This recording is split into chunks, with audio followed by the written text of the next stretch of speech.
So we went from next to no revenue. I think I was doing 150K revenue with a freelance setup to 2018 when I started hiring staff to getting close to 100K, something like that. And that next year when I went full time, we finished at just over 2 million. So it was these huge jumps in revenue that happened really quickly because we were able to hold staff but hold clients really well.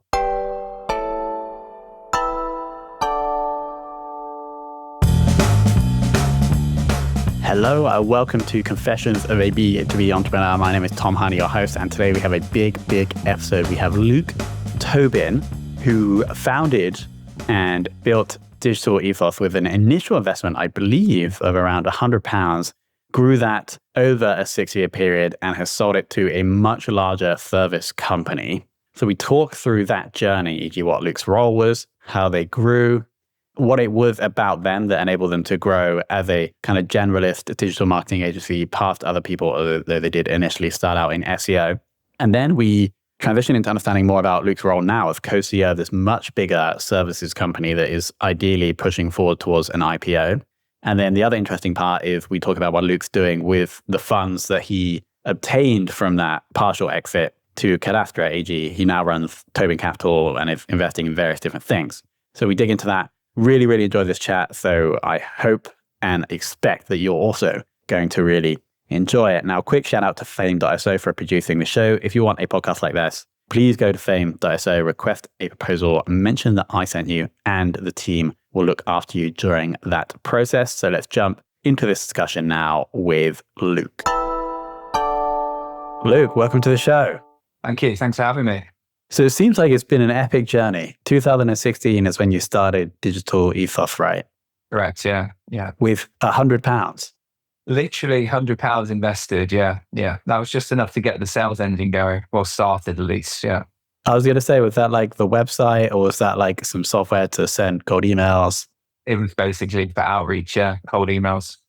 And we'll tell the end now, but I want to understand how you were able to do this. Is sold, and I think it's a public figure, for £8 million in recently, and it was roughly a 6-year journey.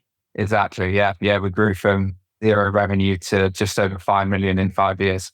Incredible. And so let's dig into that. I find it really interesting to understand the role of the founder CEO throughout the journey of the company. And so for each year, or maybe not in years, but it would be great to understand what you're doing throughout the progression of that growth. Yeah, early on, it kind of, you start with wearing all the hats, right? Finance, sales, management, bit of everything. But the kind of journey for me, actually, 2016, 2017, I was running Digital Ethos as a lifestyle business, really. It was working with contractors globally, and I still had a contract job myself for a German software company. So yeah, a lot of people don't know this, but I didn't actually go full time until we had 15 employees actually in the business. Really? In 2019, yeah. So I kept the kind of safety net of the day job. So I was doing a lot in my time that was outside of that contract. Luckily, it was a contract. I wasn't breaching any kind of employment rights. But yeah, it was full on, probably like 15, 16-hour days for the norm, wearing all sorts of different hats. And I guess as time progressed, I realized very quickly. So by early 2018, I had 25 clients. Clients were sticking and they weren't churning. And I was like, okay, something's working here. I need to start investing in some team members to help me keep this going because it's just too much hard work. And relying on freelancers, don't get me wrong, there's some amazing freelancers out there, but actually I found sometimes that quality of kind of output service wasn't always there where I wanted it to be. So started hiring staff members, and then I went from being a bit of everything to a manager to a kind of visionary. And then in 2019, January, I took the leap and stepped in full time. So that was roughly halfway through the process. Exactly. Yeah.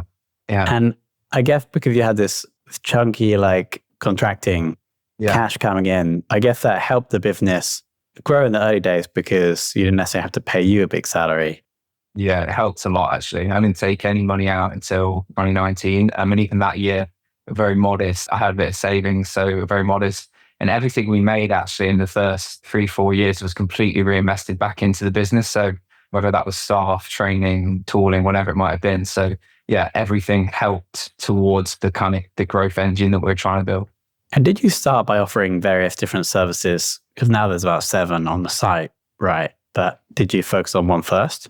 Yeah, I would say SEO was probably the breadwinner early on, although we've always advertised from the early days that we could do everything, although it was mainly because of freelancers coming in and filling the gaps that we were able to do that. But SEO was the kind of core competency in-house. I had some experience in it from a previous agency. I understood what good SEO looked like. There was at least saying to manage that, critique that with the freelancers. And then when we started to hire staff, we started to fill in the blanks effectively. So we brought in someone for the paid media, then we started for social media, and we just started to fill in the gaps. I think looking back now to where we are compared to where we've been, yeah, we were kind of scrambling in the early days to make it work. And I always talk about it because we were doubling and some years tripling in size. We just didn't have the processes in place to manage the staff coming in or the clients. So yeah, it was interesting, that's for sure. A few sleepless nights.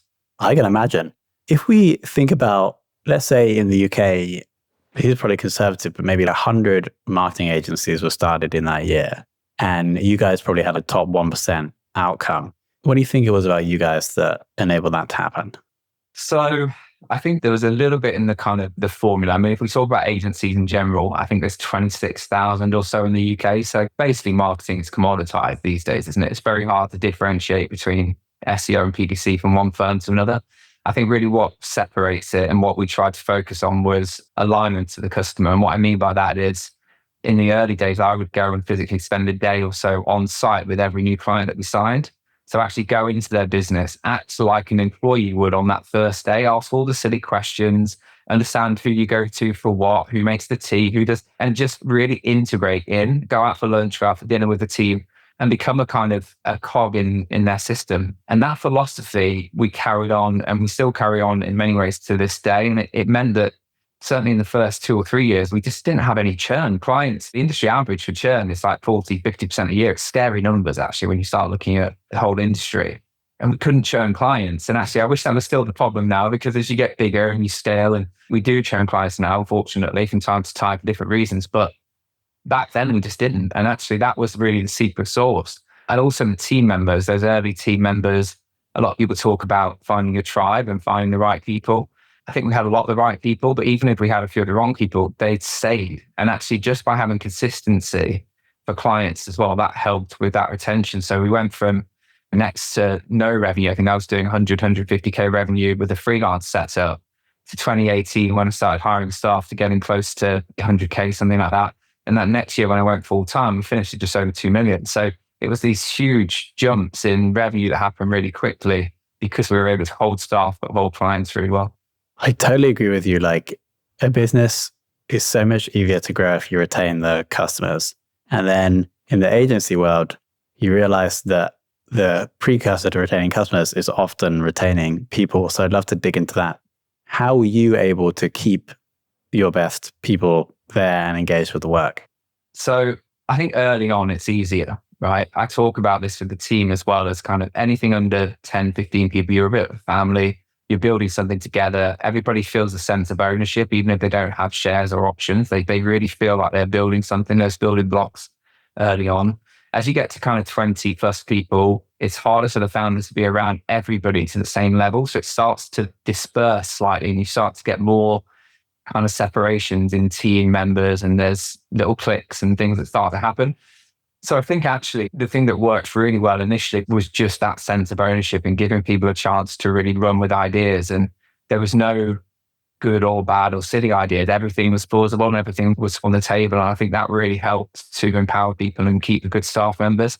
We have, as we developed, we found it harder, and we went through, I think you go through these almost seesaw effects in an agency where if you focus really heavily on sales and revenue, which is something that we did really well early on, something inside eventually has to slip off the other end. And then if you focus too much internally on getting all the internal processes, often the seesaw goes the other way and some of the sales fall off. So trying to find that equilibrium is the perfect focus. But yeah, early on, I think it was easier. I think as time went on, it got a little bit harder with the team members. I think we're in a good place again now, but there's definitely been things we've done right and things we've done not so right. Were you more suited to pushing the seesaw on the sales side or the ops side? I think you have to really look, and especially through the exit now, really look back at like what worked for me and what was I good at. I think it's much more the sales, the commercial, the driving piece, the operations element. Early on, we kind of scrambling to get right. And then really the way that's matured and stabilized is by bringing in good people.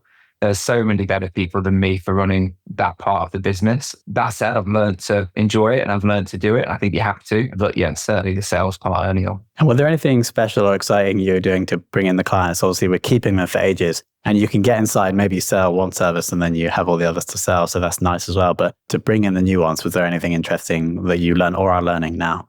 I mean, early on, it was, we kind of would take anybody that would have us, it felt like, and then we matured that very quickly and realized that actually we didn't want everybody, it didn't work that way. And we started to become better at certain things. I think any kind of SEO pitch early on, we felt really confident that we could win. So we knew we could deliver it really strongly.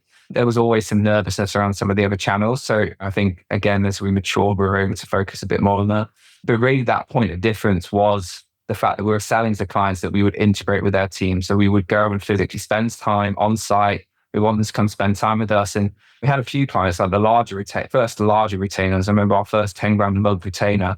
We had a team member go and spend 2 weeks in their business. And I went for a full day workshop. Like we really spent a lot of time aligning to that business. And a lot of agencies get it wrong in the sense that there's always this kind of us and them tug of war.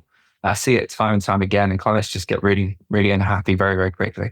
Yeah, that's super interesting. Like digging in to understand the business, but then you're building the relationship as well. So if anything like touch wood, like go wrong, in the future, you have that base and trust with each other to ideally move through it. So that is a really nice insight. You mentioned key to why things are going well now with people is bringing on good ones, good people. Is there anything that you've learned about the hiring process or sourcing talent that has been impactful? Yeah, lots and lots of learnings, lots of mistakes as well. For a while, I thought, if they had a larger agency on the CV, for example, or a publisher or something, it must be amazing. We need to get them in. But actually, sometimes just going based on the kind of logos alone isn't the right way to do it.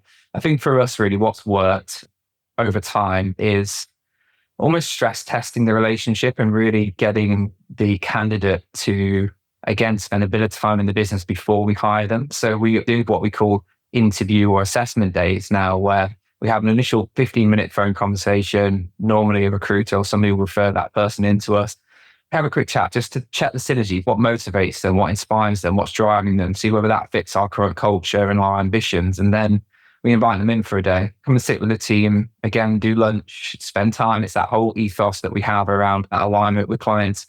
It's the same internally. And by the end of it, we'll ask everyone that's interacted with them, what was your feedback? What you thought? Do you feel like you could work with this person? Because it's not just about, I often think you should hire for aptitude, train for skill. You need a bit of both in reality, but the culture piece is so important because as soon as you get one of the wrong people in the team, it can poison the chalice. And we've been through that and we really try to, again, bring that right alignment from the beginning. Yeah, it's super interesting because I bet you must get a massive amount of info about whether they're a culture fit when you bring them in and they meet with like 30 people. It should be quite obvious after a day if they're going to fit in or not. It is. And we pay them for that time as well. So they come in, we pay them for the day. I would say most interview processes will have 5 or 10 people come through and spend that time. So for the team, are very used to it now as well. I think the team actually really enjoy it because they feel like they're having huge say in the person that actually comes into the business. So there's that sense of ownership, that sense of kind of accountability as well. Yeah, makes sense. They used to make me do recruitment in these big corporations. And I would find that when I would do recruitment, I would like my job more because I'd be around people that wanted my job. And so I think it's a nice retention strategy. Okay, awesome. So we're getting in and we're understanding the clients. We're making sure we're bringing in the right people. Is there anything else that you think really helps the growth or is helping the growth now? Yeah, I think really the sales engine. So what I notice across the commoditized industry of marketing agencies is that quite often a lot of people come off the tools. So they might have been a really good paid media person or an STO, and they decide to launch their own agency. And it's great because they're probably very, very good at what they do, really good at their own skill set.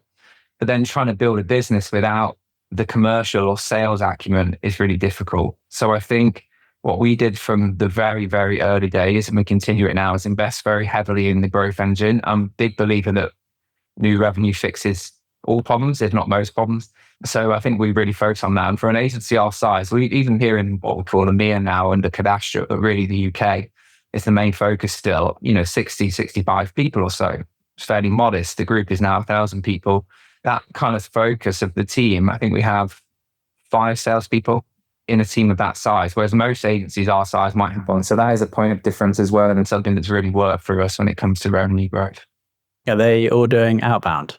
They do a lot of outbound, yeah. Yeah. Amazing. Any big insights on making the outbound part work? It's challenging to say the least. And I'm sure my guys are going to listen to this. I'll give them a pat on the back. They work relentlessly for it. And week to week, you get it. Sometimes you need a bit of luck, don't you? There's a lot of different tools, systems, automation out there, which has made it even harder in many ways because everyone's so fatigued. But going back to some basic events, we actually started running some of our own events in the last couple of years. So we've done some kind of private invite type dinners with kind of e-commerce managers or whatever it might be, marketing managers, directors from different brands that we want to associate with. That's been really successful, and actually doing that on that kind of personalized basis does work. We also put on a larger event, had 160, 170 guests, some great speakers in London. So we're trying to think outside the box, but typical outreach, it is hard. It is hard. We supplement a lot of what the team are doing with trying to generate as much inbound as we can as well. Makes total sense. Okay, so we get to, I believe, 2022. Yeah. And then Cadastra come on the scene. Did you find them or did they find you? They found me, actually. Yeah. So it's interesting. In 2021, we did 2 acquisitions. We acquired a small creative agency up in Manchester, 15, 16 years old. The director wanted to go off and do something else. It was a bit opportunistic, really. So we acquired that business, merged them into Digital Egos. And then we had a small fire sale of a development agency in Leicester. And we thought, well, actually, we'll take the assets, we'll take the team members. So actually, that kind of put those 2 acquisitions put us on the map a little bit in the UK market. But then, sucker for punishment as I am, I decided to launch in Germany and also launch in Canada in the same year. So again, opportunistic more than anything else. I had a really good contact at an agency in Germany that didn't do performance marketing. They only did video. They wanted some support. So we started doing some support, got some of the language piece figured out. Before we know it, we had 10, 12 clients, which is great. And then launched in Canada. Those international dots on the map and the PR off the back of that actually attracted a lot of MMA attention. So I think we had, in 2021, early 2022, I had 3 or 4 offers from different agency groups. One was a large publishing company that wanted to step into marketing. And then Cadastra kind of came on the scene. And actually, from the very beginning of the first kind of courting that you do, I really like the guys. They are entrepreneurs. They are a lot of the network agencies that I've been talking to, the big agency groups, they lost that entrepreneurial side. It was much more corporate driven. Their ideas for the brand didn't really align with mine. I still wanted to start some energy and some push. I wanted to keep going. So yeah, felt a lot of alignment there. And actually we kept talking for probably, best part of 4, 5, 6 months. And at one point I pulled back from the deal actually. And then a couple of months passed and I just couldn't stop thinking about the alignment and actually that this could be the right time. So I went back to them. Was that a strategic move? You know what? It wasn't actually. No, it wasn't. I wish I could say it was and claim it, but it wasn't. It was just, I think I was like, well, I want to hold on for longer. I don't want to change it. But actually they weren't. What I realized was after a couple of months sleeping on it was they weren't trying to change anything. They just wanted to accelerate things. And actually there's an IPO on the horizon a year or so away from now. That was really exciting for me. And also the opportunity to join the board there, part of a much larger group, 1,000 people. So it was really exciting. Yeah. November 2022, we signed. And revenue was roughly 5 million. Yeah. Cool. And then the sale for 8 million. So over 1.5x revenue. Very nice. Presumably there was some kind of here's some cash and then here's some stock in that company, or was it all cash? Yeah. So 60% upfront. And then the rest is I still have stock in the EMEA business effectively, which at IPO will trade into group stock. Yeah. Nice. And the IPO, would that be in the UK or because I know the company was founded in Brazil, right? It will probably be in Brazil, I would imagine. If we can hit our growth numbers, which we're optimistic about for end of next year, it will either happen in next year or could happen into 2026. It could be America, but most likely it will be South America, yeah. How does the co-CEO role work? Are you responsible for the EMEA business or? Yeah, exactly. From a board perspective, I join various board meetings. We look at the whole group holistically, but actually my remit really is the EMEA business. And I'm joined here in this co-CEO role by one of the founders, a guy called Gustavo. Fantastic. The business has been 25 years founded out of Brazil. They've been through everything you can imagine, still learning, I'm sure. But so actually working with him day to day has been great. And really my role has become quite strategic. I've got a good senior leadership team in place now. It's really looking at opportunities for growth. And, at some point, I'm sure we'll do some more acquisitions as well. I love that. And now let's talk about the fun stuff, because we had this 60% lump of cash that you've since been investing. Yeah. Can you tell me about that? Like what the thesis is, what you've been investing in? Yeah. So Tobin Capital, I launched probably 2 or 3 years before the sale, actually, before the exit. And initially, actually, I was doing bits of free advisory work, just keeping my entrepreneurial spirit going. Traded a little bit of time for equity, started to deploy small amounts of cash, small tickets through EIS, SCIS. And with the exit, it's accelerated, but the opportunity to support founders and look for good businesses has always been something that's been dear to me. But yeah, we've now followed, I think, 12 or 13 investment rounds, equity in 13 companies, a few big ones like SpaceX in there, which is pretty exciting. Ecology early on, I think I was the first or second investor ever into Ecology.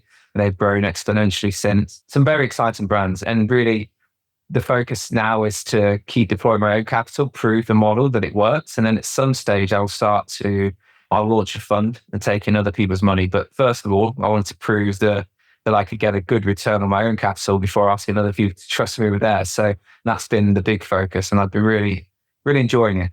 A lot of lessons early on. I don't come from a finance background, but I'm having a lot of finance conversations day to day. I've had to really sharpen my knowledge quickly, but it's been fun. Have you found that learning the finance stuff and doing the investing has made you a better CEO? 100%. Yeah, absolutely. And if you look at a lot of the kind of FTSE 100 company CEOs, a lot of them actually have a finance background.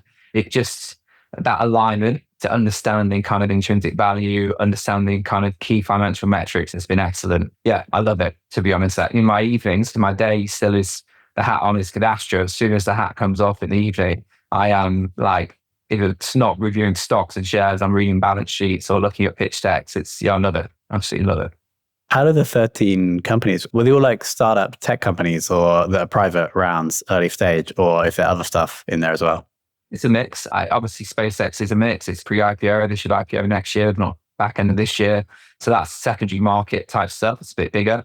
But the majority of everything else has been either startup, normally seed stage, a little bit to a Series A. It really depends on the ticket. And it's always about making sure it makes sense, right? From a value and added benefit, where I'm able to maybe add a little bit of a growth plan, bit of marketing support, sometimes maybe bring in some of their marketing needs into the agency, where there's a trade-off there. Quite often it can give me a nice uplift in equity, or at least some advisory equity or something like that. So I'm always looking for, yes, cash value, but also what else is there that I can bring to the table.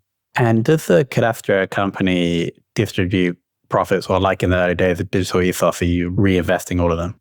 Yes, actually. I mean, for the most part, I mean, we are as a group. We've completed 4 acquisitions since the digital ethos acquisition. That gives you an idea of how much is happening. They've all been in South America, and there's another 2 heads of term stage at the moment. So yeah, big goals. And actually, I think over the next kind of 12 months, there'll probably be up to even half a dozen more. So yeah, very ambitious. There's a revenue number that we're chasing and for the IPO, and that's either done through organic or a bit of inorganic growth through these acquisitions. So yeah, a lot to come, I would say there.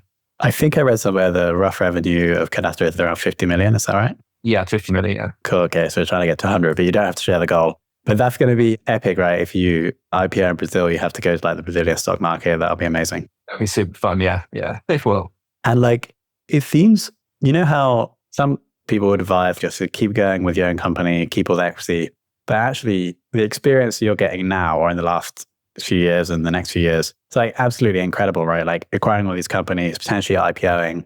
It seems like that would have really just sped up your entrepreneurial / CEO learning journey. Definitely. To be honest, that was a huge part of the attraction for the cadastro deal. It was the reason I stepped back initially was like, no, I can do it on my own. I've got to this stage already. I can keep pushing it. But yeah, okay, I could. It might take me another 10 years to get to where I could get to in 2 years by joining forces and working together. So I think for me, it's about continued learning. It's that opportunity. I have absolutely no regrets in making the decision to sell the agency and join cadastro. So, and a lot of people that you meet, I had a lot of meals and conversations, sit downs with exited founders and exited agency founders. A lot of them go for a real disgruntled stage, and I just haven't felt that. So I think that's testament to the deal. Epic. So we've got the cadastro IPO, and we've also got the Tobin Capital investing. Anything else coming down the pipeline?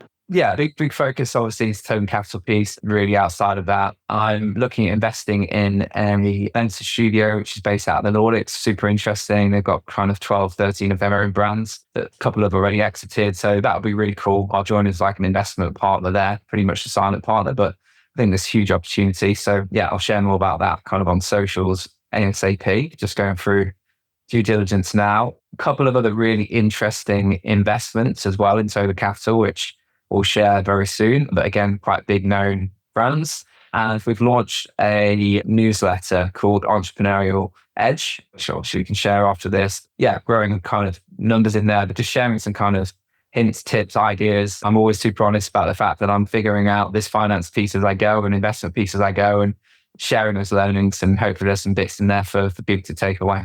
For sure. So the announcements of these investments/deals will be on LinkedIn for Luke Tobin and will be on the Entrepreneurial Edge newsletter, which will be linked below. It's entrepreneurialedge.blog. Correct. Luke, thanks so much for coming on and sharing your wisdom. Thank you very much. Thanks for having me. Appreciate it. All right, awesome chat. So good to talk to somebody that's been on the service business creation and acquisition journey, and now also understanding how the cash is being distributed and invested. So shout out to Luke. Quick shout out to Hell Yes Chris, who left this review on Apple Podcasts. Loving the pod even after that transition from marketing to entrepreneurship. Great insights into the minds of people who have done it. Thank you so much, Hell Yes Chris. Really, really appreciate that. If you want a shout out at the end of this podcast, simply go to Apple Podcasts, leave a rating or review, ping me a screenshot of that on tom@fame.so or on LinkedIn or Twitter, and I'll get you a shout out. Okay, again, massive thanks to Luke for coming on the show. All his links will be below. And a massive shout out to you for listening.